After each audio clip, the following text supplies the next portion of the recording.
আসসালামু আলাইকুম সবাইকে। প্রথমে যাদের দেখলেন বেবিরা ঘুমিয়ে আছে, এগুলো হচ্ছে আমার দ্বিতীয় ব্যাচের বেবিরা, যারা হচ্ছে কিনা বড় বেবিদের 1 মাস 2 দিনের মাথায় হলো। তারপরে হচ্ছে ছোট বেবিরা যারা তরমুজ খাচ্ছে। এটা হচ্ছে ওর মা ছোট বাচ্চাদের নিয়ে, যাদের ছবি দেখলেন এর আগে, তারা বড় হয়ে গেছে। এরপরে ওর মা বাবা পাশের খাঁচাই আছে। তো আমার এই 10টা খরগোশ নিয়ে পরিবার, এদেরকে তরমুজ, শসা, প্রতিদিন বিভিন্ন ধরনের খাবার আমি দিয়ে থাকি। যে ফলগুলো ওরা খেতে পছন্দ করে, যেমন শসা ওদের খুব প্রিয়, তরমুজটাও ওরা খুব পছন্দ করে, একদম খেয়ে সাদা করে ফেলে, মাঝে মাঝে খুঁজেই পাই না আসলে তরমুজ দিয়েছিলাম কিনা। আর এছাড়াও ঘাস খায়। ঘাস আসলে তো এমনি তো পাই না, তো কিনে নিয়ে আসি ঘাস কেজি দরে। এছাড়া কলমি শাক দেই, তারপরে পেঁপে দেই, পাকা পেঁপে।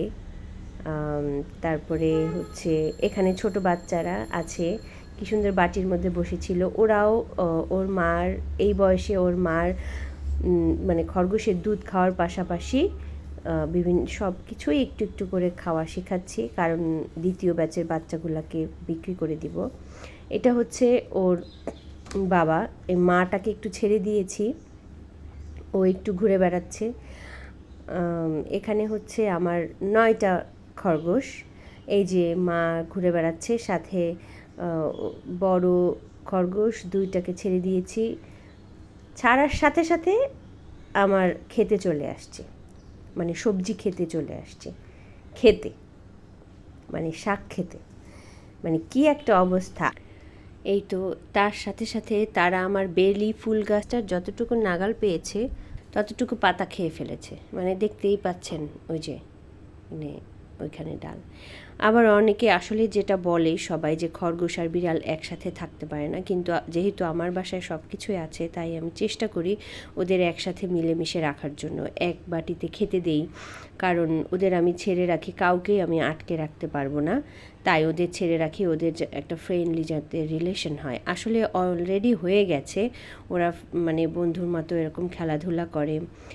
আর এখানে হামজা ওদের নিয়ে একটু খেলে, বলছে ঘোড়ার ডিম দেখবে, তোমরা কি ঘোড়ার ডিম দেখেছো? এই দেখো ঘোড়ার ডিম।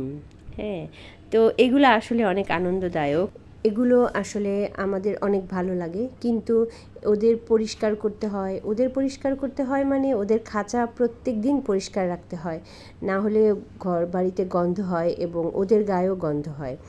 তো এই হচ্ছে আমার খরগোশদের নিয়ে ছোট্ট পরিবার। আশা করি আপনাদের সবার ভালো লেগেছে। ভালো লাগলে লাইক কমেন্টস করবেন এবং আমার বাচ্চাগুলোর জন্য দোয়া করবেন যেন ওরা সুস্থ শরীরে থাকে, ভালো থাকে।